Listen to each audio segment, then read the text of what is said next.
Hello again. In this video we will do a bouncing ball like this one. The main steps for doing these are: first we create the main window, then we create the canvas and the ball, and finally we move the ball. So let's start this. First we want to import TKinter. From TKinter we want to import everything. Next we want to make an object of TKinter. So tk is equals to tk, and this tk is in uppercase. We want to give the window a title. It will be allTech bouncing ball, and also we want to change the resizable property of the window to be false for the horizontal and the vertical way. With this we have the main window. Next let's create the canvas and the ball. First we need a width and a height for our window. Let's set the width with 400 and the height with 300. Then we declare a canvas that is equals to canvas with uppercase.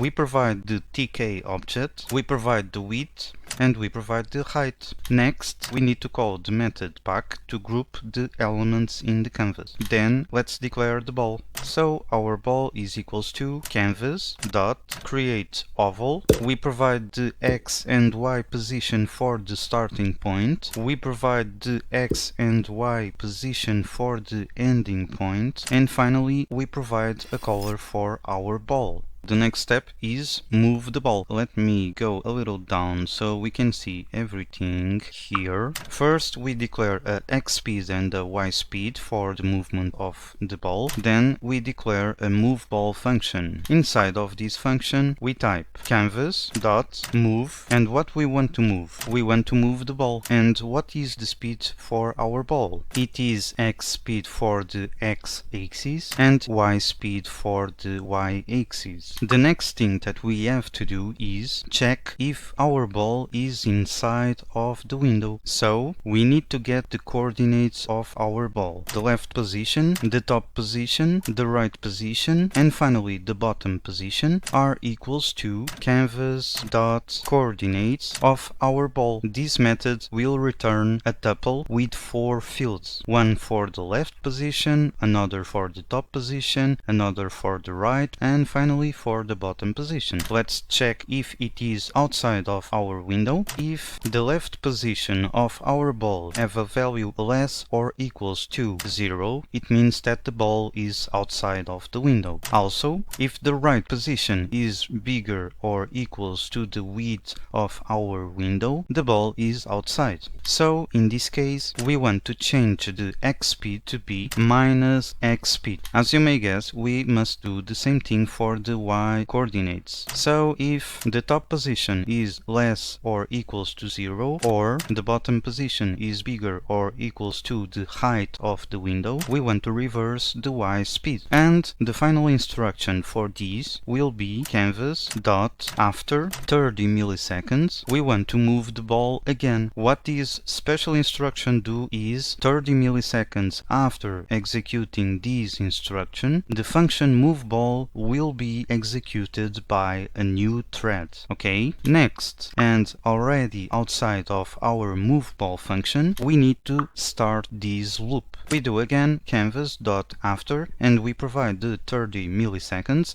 and the move ball function. So a new thread will execute this. The final instruction for all of these to work is tk dot main loop. With this we are saying to the main thread to show the window. Okay, with this let's open the terminal and execute this. Whoa, and we got this error: local variable x speed referenced before assignment. Let's try to understand this. First, the main thread loads the x speed and the y speed with the value 3. Then it loads the move ball function. After this instruction it goes to a very special instruction where we call canvas dot after, we provide the number 30 and the function move ball. What this means? This means that the main thread is requesting the execution of move ball function in the next 30 milliseconds. So 30 milliseconds after executing this instruction, the function move ball can be executed. Then it goes to the next very special instruction, tk.mainLoop. This is what makes the window appear, and this is a blocking operation, which means that the main thread will be working waiting on the main loop until we close the window, our application, okay? So if the main thread is busy, who will execute the move ball function? And the solution is a new thread is created. This new thread starts loading the move ball function and then it goes to the next instruction, but it doesn't know what is x speed and y speed because it started after this line of code. So this is why we get this error, local variable x speed reference before assignment. Now that we know why this is not working, move the ball we must. Let's go here, and to correct the problem we just need to declare here a global x speed and a y speed. So with this the new thread will access the x speed and the y speed correctly. Let's run this, open the terminal and execute, and our ball is working. If you find this video helpful, please leave a like, share with your friends, leave a comment, subscribe and hit the bell button, because it's the way to help me back growing this channel, okay? And as always, thank you for watching.